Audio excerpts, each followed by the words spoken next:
Chemical oxygen demand, it's called the Winkler method, and we'll just talk about the chlorinated water part. But dissolved oxygen, what do you understand it to be?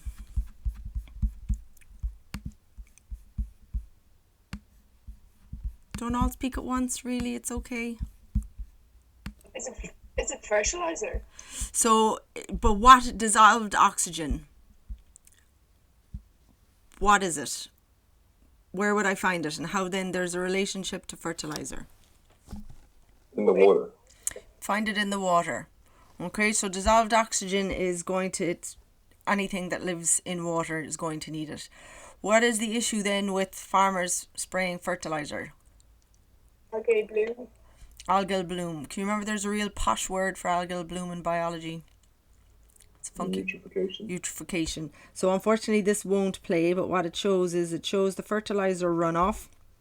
And the first thing that happens is the fertilizer here will cause all of the algae to grow up here. So straight away the light is blocked and then these guys die.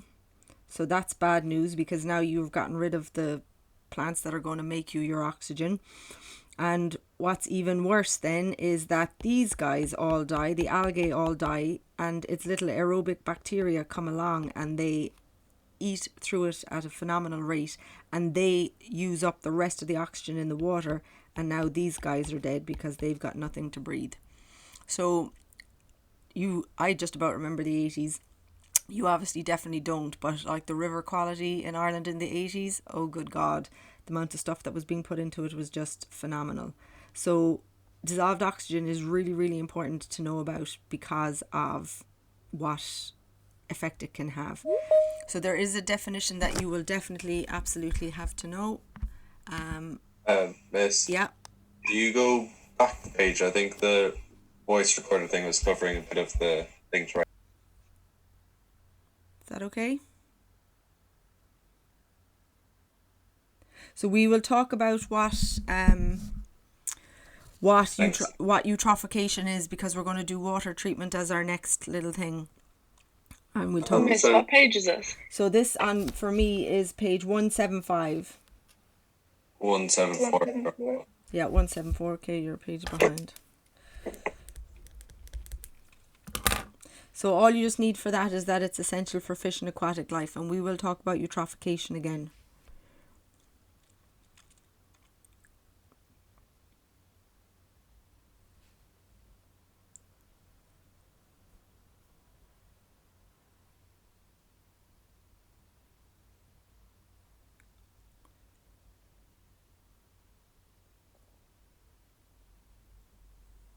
Okay, so that's everything you need from there.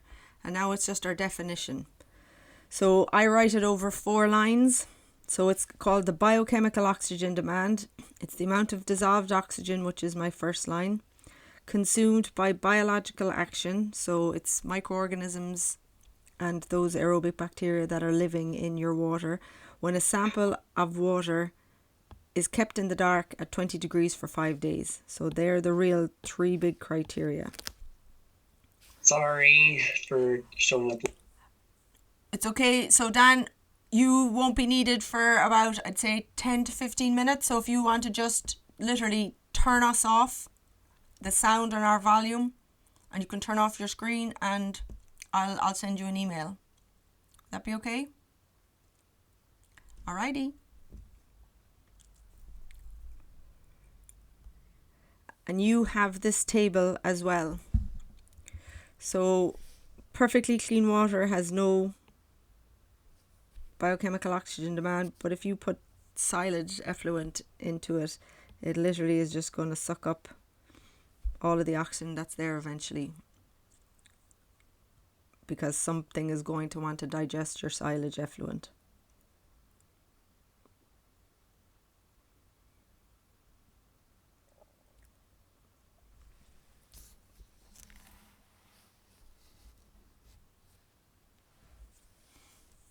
Okay, so she can still ask you that in like a question 7 or a question 9.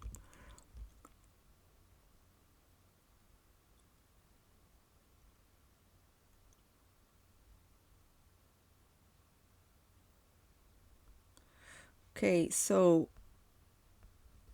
in terms of just little bits about collecting the sample. So we take 2 bottles. So I usually go down to the Discovery Park and into the River Dean and fill up a big ginormous bottle, and then we come back and we take 2 bottles.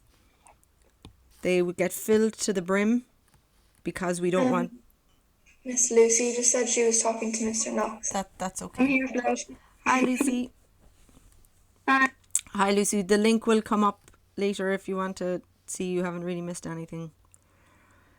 So what are we looking for? So we want no trapped air at the top of the bottle, and we put it under the surface again of the water. So remember when you were small and you had your bath and you'd be filling up your empty bubble bath bottle, you take it under the water.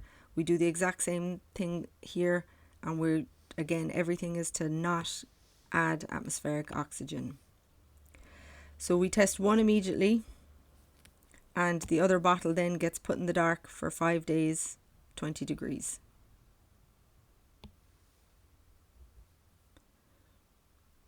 So why do you think we're putting it in the dark?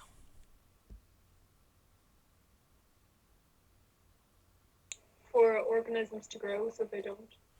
Yeah, so we don't want them growing, but this is now looking at how much oxygen is in your water.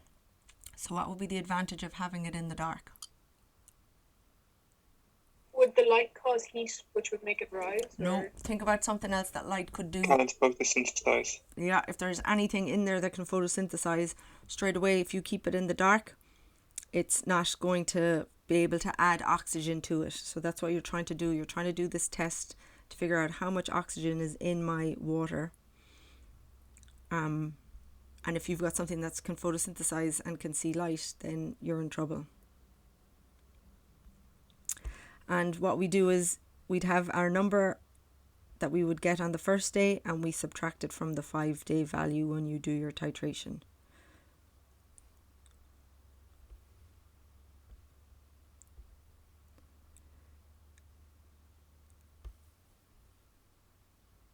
And just as the FYI, they will express it as milligrams per litre, but really it's parts per million of oxygen. So you're working out how much oxygen is in the difference between day 5 and day 1. And that'll tell you how much dissolved oxygen is in your bottle.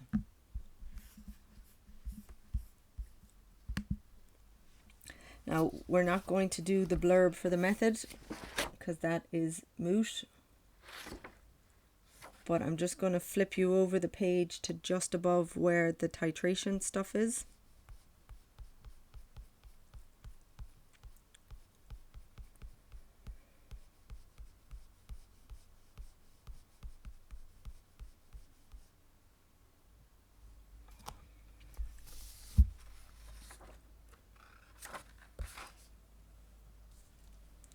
I'm just going to ping Dan.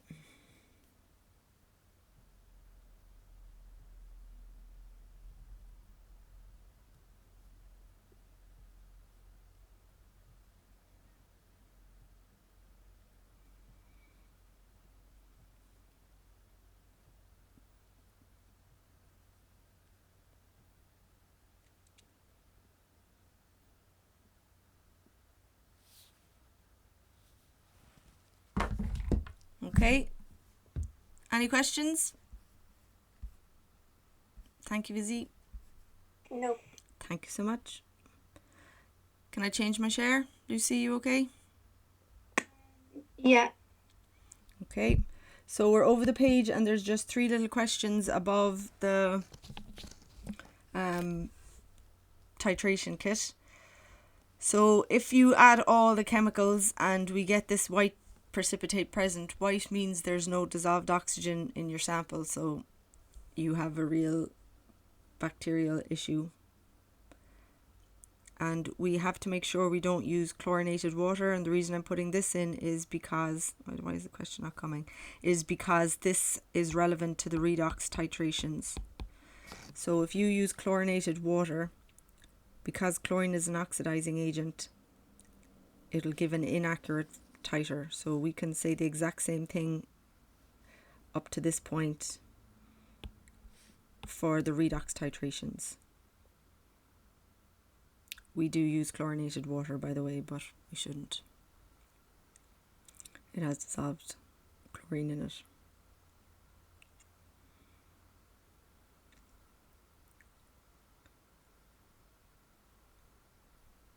So this is redox relevant.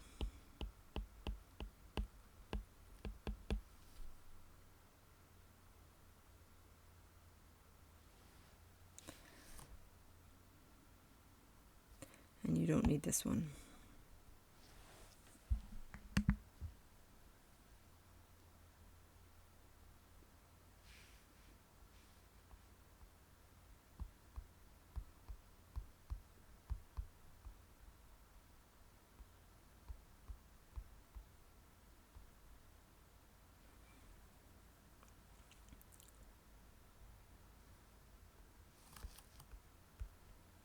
Miss, Yeah.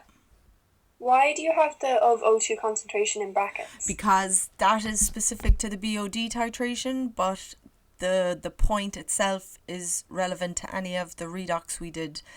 Remember we did the iodine thiosulfate titrations where we generate the iodine in the vessel. Remember we make it brown and then it goes to the really pale yellow and then we add the starch. That point could be asked in that titration. Okay. Thank you. Because chlorine would be an oxidizing agent, so it would affect your titer result. All right, we're going to wait for Dan.